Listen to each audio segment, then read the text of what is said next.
तो देखिए अरब सागर में इस वक्त टेंशन बहुत ज्यादा है। जहां पर अब्राहम लिंकन खड़ा था, बताया जा रहा है कि वहां पर ईरान का एक ड्रोन आता है और फिर दावा अमेरिका की तरफ से किया जा रहा है कि उसने इस ड्रोन को मार गिराया है। लेकिन देखिए, कहा यह जा रहा था कि स्थिति अब बेहतर है, लेकिन जिस तरह से ईरान लगातार आगे बढ़ रहा है, उसका हमने सैन्य प्रशिक्षण भी देखा वहां पर किस तरह से हो रहा था। अब इस बीच जो खबर आई है उसमें अमेरिका का कहना है कि जानबूझकर ईरान प्रोवोक कर रहा है, ईरान सामने से उसके ड्रोन आए जिसको मार गिराया गया। अब इसको लेकर किस तरह की हलचल है, किस तरह की बातें अब सामने आ रही, क्योंकि एक तरफ तो आप बैठकर बातचीत करने की बात कह रहे हैं और दूसरी तरफ इस तरह की टेंशन। मयंक मेरे साथ इस पर और अधिक बातचीत के लिए जुड़ गए हैं। मयंक, ये बड़ी खबर आ रही है कि ईरान का एक ड्रोन अब्राहम लिंकन की तरफ आगे बढ़ता है और अमेरिका का दावा है कि उसे मार गिराया गया। क्या खबर इसे लेकर? देखिए, ये पहला मौका है। इस बार जो टेंशन बढ़ा है ईरान और अमेरिका के बीच और जिस तरह से अमेरिका ने अपने वॉरशिप्स भेज दिए ईरान के आसपास, इस बार की अगर बात करें तो ये पहला मौका है जब अमेरिका और ईरान के बीच सीधा आमना सामना हुआ। और जो खबरें आई उसके मुताबिक ईरान का एक ड्रोन शाहिद 139 ये करीब आता है अब्राहम लिंकन के, और उसके बाद जो है एक F-35 जेट ने टेक ऑफ किया अब्राहम लिंकन से और उसके बाद इस पर हमला किया। शाहिद 139 को डाउन किया गया। इस तरह के दावे अमेरिका की तरफ से हुए। अब देखिए, इसको लेकर ईरान की तरफ से जो खबरें आई, लेकिन पहले आपको एक बात समझनी पड़ेगी कि ईरान का एक ड्रोन जो कि करीब 1000 किलोमीटर से ज्यादा का डिस्टेंस ट्रेवल करता है, ईरान से जो उड़ता है करीब 1000 किलोमीटर से ज्यादा का उसने ट्रेवल डिस्टेंस किया और वो बिल्कुल अब्राहम लिंकन के करीब आ गया। ये अपने आप में अमेरिका के लिए एक बेहद चिंताजनक खबर है। देखिए, भले ये खबर हो और आप ये सोच सकते हैं, आपके मन में विचार आ सकता है कि भाई अमेरिका के F-35 ने जो है मार गिराया ड्रोन को, ये खबर है। लेकिन इसमें बड़ी दिक्कत की बात अमेरिका के लिए है, ईरान के लिए नहीं। ये ड्रोन कोई अब्राहम लिंकन पर हमला करने नहीं जा रहा था, और वो भी ड्रोन, मिसाइलों की बात ही नहीं कर हो रही है। अब देखिए, ये ड्रोन अब्राहम लिंकन पर हमला करने नहीं जा रहा था, ये तो उसको सिर्फ टीज कर रहा था, परेशान करने वाली जो बात होती है, ये वो सिचुएशन थी। अब देखिए, वो ड्रोन कितने अरब सागर में एकदम एग्जैक्ट पोजीशन पर ट्रैक करते हुए उसको अब्राहम लिंकन के पास पहुंच गया। इससे एक्सपर्ट्स ये बताते हैं कि इसमें बड़ी जीत ईरान की इसलिए है क्योंकि उसने समंदर में ना सिर्फ उसकी लोकेशन ट्रैक करी, जीपीएस से क्या चाइना ने उसको मदद की, जो बार बार कहा जा रहा है कि चीन एक एक लोकेशन बता रहा है, चीन के सैटेलाइट्स की मदद से ईरान का ड्रोन फ्लाई करता है और अब्राहम लिंकन के बिल्कुल करीब पहुंच जाता है। इतने करीब पहुंच जाता है कि जो अधिकारी हैं अब्राहम लिंकन के, वो चिंतित हो जाते हैं, परेशान हो जाते हैं और उनको F-35 भेजना पड़ा उसको गिराने। सटीक लोकेशन, जिस तरह की खबरें मीडिया में आ रही, एकदम सटीक लोकेशन, उसी दिशा में आगे बढ़ा जहां पर वो बहुत कम दूरी रह गई थी। अब ये एक शाहिद ड्रोन की बात है। अगर सोचिए कि एक साथ 100 शाहिद ड्रोन चल पड़े अब्राहम लिंकन की तरफ, तब क्या होगा? ईरान को हमला करना होगा तो वो 1 या 2 या 5 या 10 या 20 ड्रोन से हमले नहीं होंगे। बिल्कुल, अगर हमला ही करना होगा। इसमें बड़ी चीज ये थी, क्या ये जांचने की कोशिश की ईरान ने कि हम क्या सटीकता के साथ अब्राहम लिंकन तक अपना ड्रोन पहुंचा सकते हैं? जवाब मिल गया, जी हाँ, पहुंचा सकते हैं।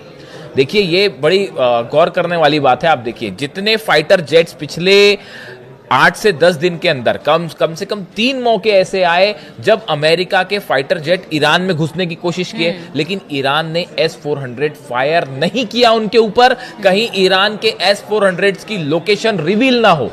लेकिन अमेरिका ने F-35 जेट को डाउन करके ये बात साफ कर दी कि ईरान के ड्रोन जब चाहें तब अब्राहम लिंकन के ऊपर जा सकते हैं। आपने कम से कम ये बात तो साबित हो गई कि ड्रोन्स भले 1,500-2 हजार किलोमीटर का डिस्टेंस हो, उसको भी ट्रेवल करके शाहिद ड्रोन जो है वो अब्राहम लिंकन के ऊपर पहुंच जाएगा।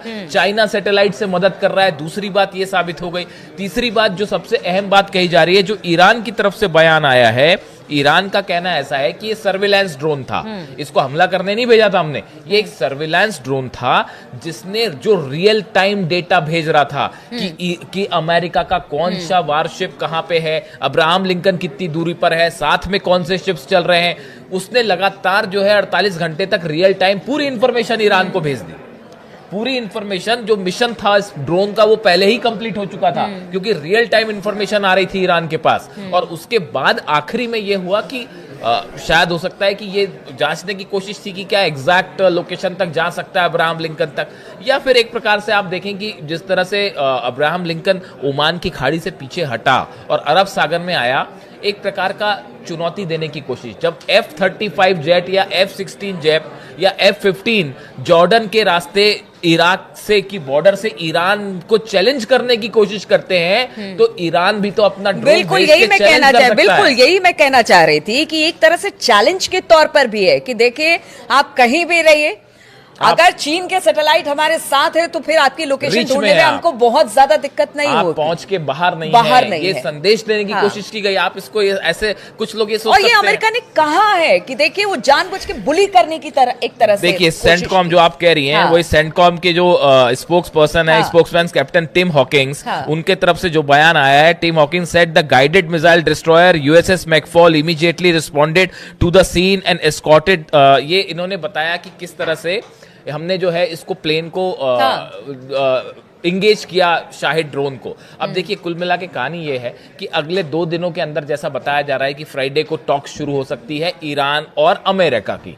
ईरान ने अपने प्रतिनिधि भी तय कर लिए हैं कि कौन इन पर बातचीत करेगा, लेकिन इसके बीच दोनों देशों के बीच एक बड़ा साइकोलॉजिकल जो है वो गेम देखा जा रहा है। और उसमें अब नेतन्याहू की भी एंट्री है। नेतन्याहू इस बात से परेशान है कि अगर कहीं बातचीत शुरू हो गई तो साहब वॉर खत्म। अब नेतन्याहू चाहते हैं कि खुद हमला करना नहीं चाहते, इजराइल खुद हमला नहीं करना चाहता ईरान पे, वो ये चाहता है कि हमला अमेरिका करे। अब ट्रंप इस बात को रेडी नहीं है। जो व्हाइट हाउस से सोर्सेस से खबरें हैं, जो अमेरिकन मीडिया से खबरें हैं कि ट्रंप अभी हमले को तैयार नहीं है, क्योंकि ट्रंप को ये लगता है कि अगर हमला होगा तो उसमें बड़ा प्लान गड़बड़ा जाएगा मिडिल ईस्ट का, और ईरान जो है नुकसान पहुंचाएगा वो अलग। तो ट्रंप हमले को तैयार नहीं है। नेतन्याहू दबाव डाल रहे हैं कि हमला करिए, खुद हमला कर नहीं सकते। इस सिचुएशन में एक बड़ा देखिए, इसी बीच में एक और बड़ी खबर है कि कल क्या हुआ जब ये आपका ड्रोन वाली जो भी सिचुएशन बनी, इसी समय स्ट्रेट ऑफ हॉर्मूज में अमेरिका का एक जहाज, बिल्कुल हाँ, मैं इस पे ही पूछने वाली थी कि ये क्या हुआ। देखिए बड़ी इंटरेस्टिंग खबर है ये। देखिए कल क्या हुआ, हॉर्मूज का जो इलाका है, हॉर्मूज का बड़ा छोटा इलाका है ईरान के पास, आप समझते हैं, वहीं से सब जहाज वहीं से गुजरते हैं। अमेरिका का एक जहाज वहां से चलता है और वो वहां से क्रॉस कर रहा है, और वो ईरान का जो सीमा है पानी की उसके बेहद करीब पहुंच गया था। अचानक ईरान की 6 छोटी जो बोट्स होती हैं, जो IRGC की जो बोट्स होती है नेवी की, इसने इस जहाज को घेर लिया और इसके कैप्टन को संदेश दिया कि भैया हम इसको अब आप हमारे पीछे चलिए, और उस पर जबरदस्त दबाव बनाया। हालात ये हुए कि वो जो कैप्टन था शिप का, अमेरिकन शिप का, उसने पूरी रफ्तार से अपना जो है जहाज हटाया वहां से, और अमेरिका ने एक जो है अपना जंगी बेड़ा जहाज भेजा उसके करीब, उसको आगे उसको एस्कॉर्ट करके वापस लेके वो बहरीन जा रहा था जहाज, तो बड़ी मुश्किल से उसको वो ईरान के चंगुल से हटाया। अच्छा मयंक, यहाँ पे ठीक है जिस तरह से बड़ी मुश्किल से वहां से जहाज, लेकिन मुझे इन सब खबरों से जिस तरह से बातें सामने आ रही है, देखिए आप बातचीत के मंच पे तो जा रहे हैं, लेकिन ईरान को भरोसा अब भी अमेरिका पर नहीं है। जैसे पिछली बार भी बातचीत करते हुए हमला कर दिया था, उसी तरह से इस बार भी बातचीत के ऐसा ना हो कि बातचीत के मंच पर लेकर जाए पीछे कुछ हो जाए। तो इस बार वो गलती ईरान दोहराना नहीं चाहता है, और शायद यही वजह है कि बार बार इस तरह की चीजें ईरान की तरफ से एक जेस्चर कि नहीं भाई इस बार हम लोग बिल्कुल एकदम तैयार हैं, आपकी तरफ से एक गलती तो फिर डिप्लोमेटिक सर्कल में कहा जाता है, ऐसी चर्चाएं होती हैं कि आप अगर बात करें जो राजदूत होते हैं या विशेषज्ञ होते हैं उनसे, कि जब भी डोनाल्ड ट्रंप ने ये कहा कि हमारी बातचीत चल रही है, इसका मतलब हमला तय है साहब, खतरा तय है। ये आप बात के समझ के, जैसे ही डोनाल्ड ट्रंप ने ये कहा कि अब हमारी बातचीत आगे बढ़ रही है, तो अब आप ये समझिए कि खतरा ज्यादा है। जब डोनाल्ड ट्रंप ये कहते हैं कि हम हमला कर देंगे, तो समझिए हमला नहीं होने वाला है। लेकिन अगर उन्होंने कह दिया कि बातचीत चल रही है, तो आप ये मान के चलिए कि हमला होना है। वो मदुरो जो है वेनेजुएला को लेकर डोनाल्ड ट्रंप का बयान आया कि हमारी बातचीत चल रही है, और अगले दिन हमला हो गया। तो डोनाल्ड ट्रंप जब ये कह रहे हैं कि बातचीत आगे बढ़ रही है, तो ये ज्यादा सावधान रहने की जरूरत है। और जब ये कहें कि हमला करेंगे, तो समझिए सब शांति है। तो ऐसा मान के चला जाता है डोनाल्ड ट्रंप के बयानों को लेकर।